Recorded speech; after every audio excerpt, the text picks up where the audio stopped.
매일 밤 어둠 속으로 미끄러지듯 북한 식당으로 들어오는 검은 차량 한 대. 그 차에 올라탄 여직원들은 몇 시간 후 피곤한 얼굴로 돌아왔지만 그들의 눈빛에는 말할 수 없는 공허함과 두려움이 서려 있었습니다. 평양에 촉망받는 무용수였던 리에령 씨는 희망을 찾아 해외 파견을 선택했지만 예상치 못한 악몽에 휘말렸습니다. 처음엔 단순히 손님을 대하는 일인 줄 알았어요. 하지만 그 검은 차량에 타게 되면서 모든 게 달라졌죠.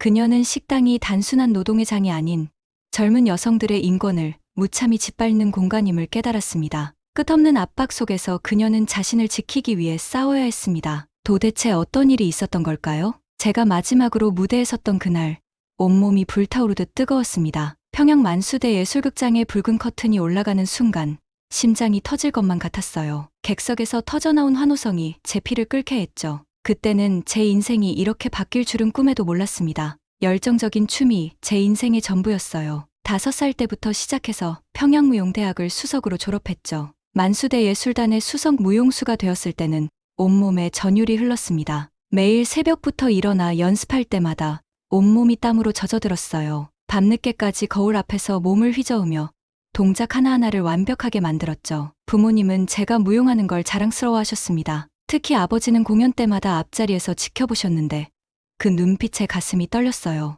운명의 그날도 평소와 다름없는 공연이었죠. 천지조화라는 작품 제가 주역을 맡았는데 온몸에 피가 들끓는 기분이었습니다. 마지막 장면에서 관객들의 숨소리마저 느껴졌어요. 그런데 착지 않은 순간 무릎에서 뚝 하는 소리가 났죠. 그 찰나에 모든 게 얼어붙었습니다. 무대 위에서 쓰러지면서도 춤을 멈추지 않으려 했지만 현실은 잔인했어요. 의사가 무릎 인대가 완전히 끊어졌다고 했을 때 영혼이 찢어지는 것 같았죠. 수술은 성공적이었지만 더는 전문 무용수로 설 수 없다는 말에 온 세상이 무너져 내렸습니다. 재활 치료를 받으면서도 희망의 끈을 놓지 않았어요. 하지만 예전처럼 춤출 수 없다는 현실이 날카로운 칼처럼 가슴을 파고들었죠. 무용을 그만두고 나서는 제 영혼이 텅 비어버린 것 같았습니다. 아침에 일어나면 거울 속 낯선 여자가 저를 바라봤어요. 부모님의 걱정, 어린 눈빛이 가슴을 아프게 했죠. 친구들은 하나둘 멀어져 갔고 예술단에서도 더는 제 자리가 없었습니다. 그때 운명처럼 해외 파견 제의가 들어왔어요. 중국 청도의 북한 식당에서 공연하고 접대하는 일이었죠. 처음엔 거절하려 했습니다.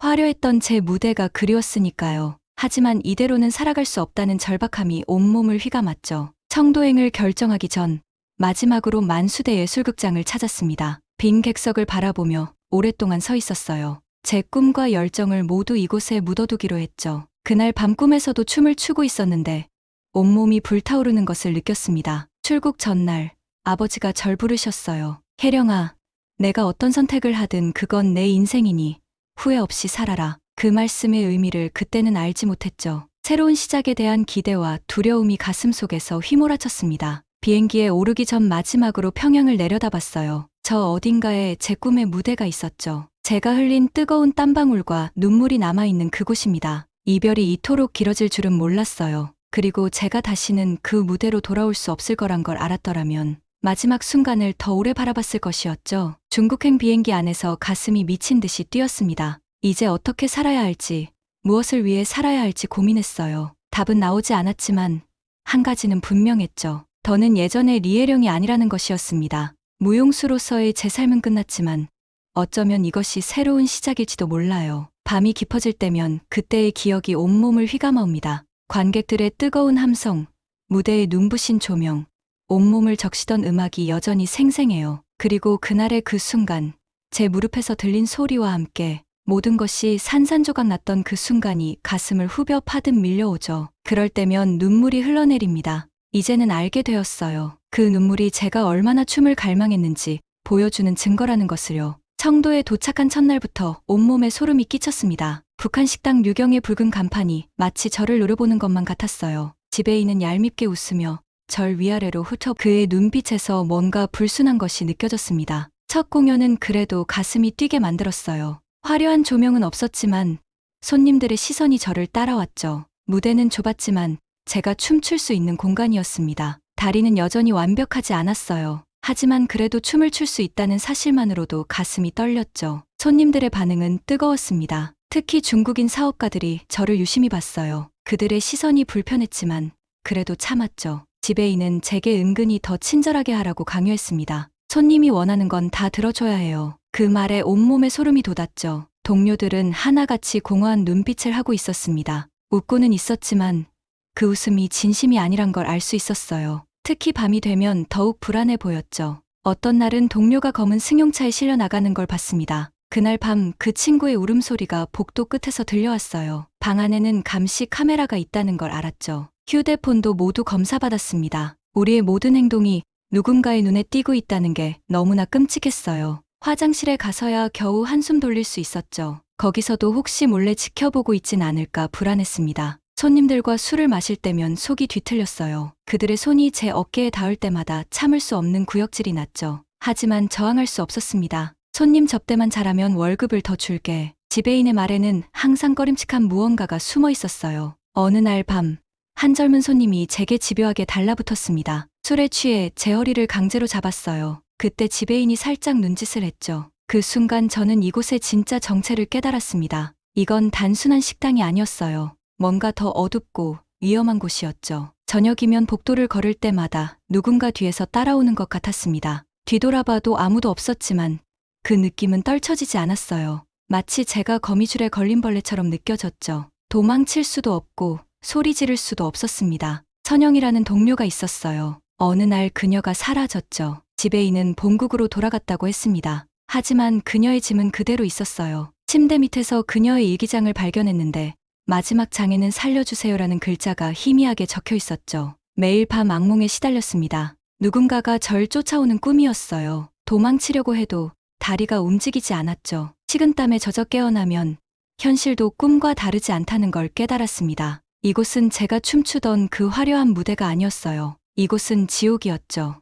어느 날은 옆방에서 비명소리가 들렸습니다. 달려가 보려 했지만 다른 언니가 절 말렸어요. 알면 안 되는 일이 있어. 그 말에 온몸이 얼어붙었죠. 그날 이후로 저는 밤에 잠을 이루지 못했습니다. 지배인의 사무실에서 우연히 서류를 보게 되었어요. 거기엔 우리 모두의 가격이 매겨져 있었죠. 마치 물건처럼 말입니다. 그걸 본 순간 속에서 뭔가가 끊어지는 것을 느꼈어요. 이대로는 안 된다는 생각이 들었죠. 매일 밤 천장을 바라보며 생각했습니다. 이게 내가 꿈꾸던 삶인가? 평양의 그 화려한 무대가 그리워졌어요. 하지만 이제 돌아갈 수도 없었죠. 저는 이미 너무 많은 것을 보았고 너무 많은 것을 알아버렸습니다. 이곳에서 벗어나야 했어요. 하지만 어떻게 해야 할지 그건 아직 알 수 없었죠. 그날 밤 성희의 비명소리를 들었습니다. 복도 끝방에서 들려오는 소리에 온몸이 얼어붙었어요. 살려주세요. 그 소리가 아직도 제 귓가에 맴돌고 있죠. 다음 날 아침 성희는 마치 아무 일도 없었다는 듯이 웃고 있었습니다. 하지만 그 눈빛은 죽어 있었어요. 지배인의 서랍에서 장부를 발견했죠. 거기엔 우리 모두의 이름과 가격이 적혀 있었습니다. 특급 접대 2시간 500달러, VIP 룸 1000달러. 그 순간 속이 울렁거렸어요. 화장실로 뛰어가 토했죠. 이곳은 식당이 아닌 성매매의 소굴이었습니다. 밤마다 검은 승용차가 들어왔어요. 매번 다른 친구들이 불려나갔죠. 돌아올 때면 모두 다친 새처럼 보였습니다. 어떤 이는 멍이 들어 있었고 어떤 이는 걸음도 제대로 못 걸었어요. 우리는 모두 알면서도 모른 척했죠. 어느 날 지배인이 절 불렀습니다. 혜령 씨, 이제 내 차례야. 그 순간 다리가 후들거렸어요. 하지만 거절할 수 없었죠. 가족들이 걱정됐습니다. 북한에 있는 가족들에게 무슨 일이 생길지 몰랐어요. 성희가 제 손을 꼭 잡았죠. 언니, 우리 여기서 도망쳐요. 처음으로 누군가와 진심을 나눴습니다. 하지만 두려웠어요. 도망치다 잡히면 어떡하죠? 북한으로 강제 송환되면 어떡합니까? 매일 밤 악몽에 시달렸어요. 누군가가 절 붙잡는 꿈이었죠. 깨어나면 이불은 땀에 젖어 있었습니다. 점점 미쳐가는 것 같았어요. 이대로는 안 되겠다는 생각이 들었죠. 그 여자를 처음 만난 건 제가 공연하는 날이었습니다. 앞자리에 앉아서 절 뚫어지게 쳐다보더니 화장실에서 쪽지를 건네주었어요. 도와드리고 싶어요. 재미교포라고 했죠. 이름은 소희였습니다. 처음엔 의심스러웠어요. 또 다른 함정일지도 모른다는 생각이 들었죠. 하지만 소희의 눈빛엔 진심이 있었습니다. 그녀의 남편은 탈북민 지원단체에서 일한다고 했어요. 제 심장이 터질 것만 같았죠. 증거 수집이 시작됐습니다. 휴대폰으로 몰래 동영상도 찍었어요. 매상장부도 사진 찍었죠. 들킬 때마다 온몸이 떨렸습니다. 하지만 이것만이 우리가 살 수 있는 길이었어요. 특별 공연을 핑계로 외출 시간을 늘렸죠. 지배인은 의심하는 눈치였습니다. 요즘 들어 수상한데 그의 눈빛이 날카로워질 때마다 식은땀이 났어요. 하지만 이미 돌이킬 순 없었죠. 경찰에 신고하자는 소희의 말에 가슴이 덜컥 내려앉았습니다. 중국 경찰을 어떻게 믿냐고 물었어요. 그녀는 이해한다는 듯 고개를 끄덕였죠. 대신 다른 계획을 세웠습니다. 어느 날 지배인이 제 방을 뒤졌어요. 다행히 증거들은 소희가 모두 가져간 뒤였죠. 하지만 그날 밤 지배인의 눈빛이 너무나 무서웠습니다. 내가 수상하다는 제보가 있었는데 가슴이 쿵쾅거렸어요. 성희와 둘이서 도망칠 계획을 세웠죠. 하지만 그날 아침 성희가 갑자기 북한으로 송환된다는 소식이 들려왔습니다. 제 다리가 후들거렸어요. 지배인이 우리의 계획을 눈치챈 걸까요? 매일 밤 잠들기 전에 기도했습니다. 들키지 않게 해달라고요. 하지만 감시는 점점 더 심해졌어요. 심지어 화장실 가는 것까지 체크당했죠. 창살 없는 감옥이었습니다. 소희가 마지막 계획을 알려줬어요. 내일 밤이에요. 온몸이 떨렸죠. 이게 실패하면 제 생명은 없을 거란 걸 알았습니다. 하지만 여기서 썩어 없어지는 것보단 나았어요. 그날 밤 제 가방에 여권과 조금 모아둔 돈을 넣었습니다. 마지막으로 거울을 봤어요. 거기 비친 제 눈빛은 이미 죽은 사람 같았죠. 하지만 이제 곧 자유의 맛을 볼 수 있다는 생각에 가슴이 뛰었습니다. 성희의 빈자리를 보며 마음을 다잡았어요.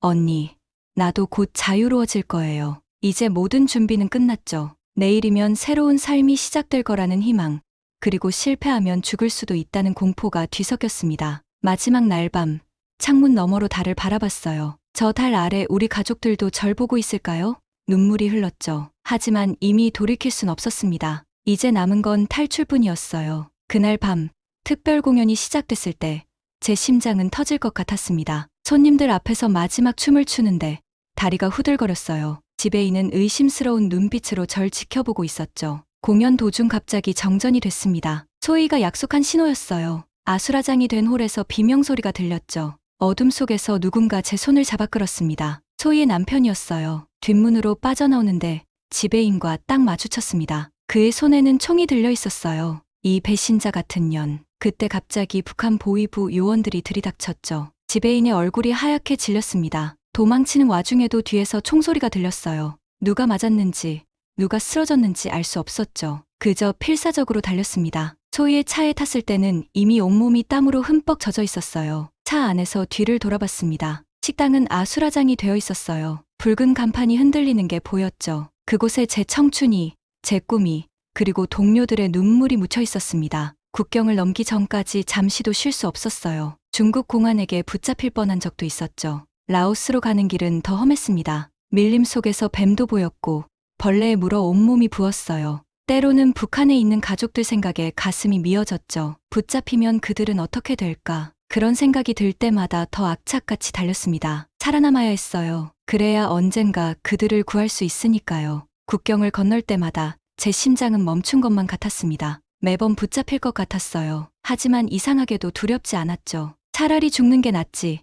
다시 그 지옥으로는 돌아가고 싶지 않았습니다. 마지막 국경을 넘을 때 뒤에서 총소리가 들렸어요. 누군가 우리를 쫓고 있었죠. 숨도 못 쉬고 엎드려 있는데 갑자기 하늘에서 비가 쏟아졌습니다. 그 비 덕분에 우리는 도망칠 수 있었어요. 태국에 도착했을 때 처음으로 실감이 났습니다. 이제 정말 자유인이 되는구나. 하늘을 올려다보니 눈물이 흘렀어요. 그동안 참았던 모든 감정이 한꺼번에 터져 나왔죠. 이제 한국으로 갈 수 있다는 말을 들었을 때 온몸에 전율이 흘렀습니다. 하지만 동시에 북한에 남겨진 가족들 생각에 가슴이 아팠어요. 그들도 언젠가는 자유를 맛볼 수 있겠죠. 마지막 비행기를 탈 때 창밖으로 구름을 봤습니다. 저 구름 너머 어딘가에 우리 가족이 있겠죠. 기다려요. 꼭 다시 만날 거예요. 속으로 그렇게 되뇌었습니다. 하나원에 처음 도착했을 때의 기분이 아직도 생생합니다. 자유의 공기가 이렇게 달콤한 줄 몰랐어요. 하지만 밤마다 악몽에 시달렸죠. 청도에서의 기억들이 저를 놓아주지 않았습니다. 하나원에서 만난 언니들도 저와 비슷한 사연을 가지고 있었어요. 밤마다 모여 앉아 이야기를 나누면서 울기도 하고 웃기도 했죠. 그들과 함께 있으면 마음이 조금은 편해졌습니다. 어느 날 하나원 선생님이 절 불렀어요. 혜령 씨, 여기 탈북 무용수들이 모여서 공연하는 단체가 있는데 그 말을 듣는 순간 제 심장이 뛰기 시작했죠. 무대에 다시 설 수 있다는 희망이 생겼습니다. 처음으로 연습실에 들어섰을 때 눈물이 났어요. 거울 앞에 선 제 모습이 너무나 낯설었죠. 하지만 음악이 흐르자 제 몸이 저절로 움직였습니다. 춤추는 순간만큼은 모든 고통을 잊을 수 있었어요. 첫 공연 날 관객들 앞에서 이야기했습니다. 제가 겪은 일들, 북한에서의 삶, 중국에서의 지옥 같은 날들. 말할 때마다 목이 메었어요. 하지만 이제는 더 이상 숨기지 않기로 했죠. 공연이 끝나고 한 할머니가 절 찾아오셨습니다. 나도 평양에서 왔다. 라고 하시면서 꼭 안아주셨어요. 그 순간 북에 계신 어머니가 생각났죠. 그날 밤 혼자서 많이 울었습니다. 요즘은 탈북 청소년들을 가르치고 있어요. 그들의 눈빛에서 제 과거가 보입니다. 춤을 통해 아픔을 치유하는 법을 알려주고 싶었죠. 가끔 아이들이 웃을 때면 가슴이 따뜻해져요. 얼마 전에는 청도에서 같이 있던 성희 언니 소식을 들었습니다. 그녀도 탈출에 성공했대요. 곧 만날 수 있을 거라는 생각에 가슴이 떨렸죠. 우리는 모두 각자의 방식으로 살아남았습니다. 이제는 매일 아침 거울을 보며 다짐해요. 오늘도 춤추자. 오늘도 살아남자. 더 이상 두렵지 않습니다. 제 춤이 누군가에게 희망이 될 수 있다는 걸 알았기 때문이죠. 때로는 북한에 있는 가족들 생각에 잠을 이루지 못해요. 특히 추운 겨울밤이면 더 그렇죠. 하지만 이제는 압니다. 언젠가 그들도 자유를 맛볼 수 있도록 제가 먼저 강해져야 한다는 거요. 요즘도 가끔 청도에서의 악몽을 꿉니다. 하지만 이제는 달라요. 눈을 뜨면 여기가 자유의 땅이라는 걸 알기 때문이죠. 그리고 매일 아침 새로운 희망으로 하루를 시작할 수 있습니다. 마지막으로 무대에 설 때마다 북에 계신 부모님께 말씀드려요. 보고 계신가요? 저 잘 살고 있어요. 언젠가 꼭 다시 만나요. 이제 저는 자유롭게 춤출 수 있습니다. 그 누구도 제 영혼을 가두지 못해요. 어쩌면 이것이 제 운명이었는지도 모릅니다. 춤을 통해 자유를 찾고 또 다른 이들에게 자유를 전하는 것. 이제 저는 압니다. 진정한 무용수는 단순히 춤추는 사람이 아니라 영혼을 자유롭게 하는 사람이라는 걸요. 오늘의 사연 어떠셨나요? 오늘의 사연자분에게 많은 응원과 격려의 말씀들을 댓글로 남겨주세요. 평양튜브는 탈북민의 사연을 소개해드립니다. 구독과 좋아요는 영상 제작에 큰 힘이 됩니다. 시청해주셔서 감사합니다.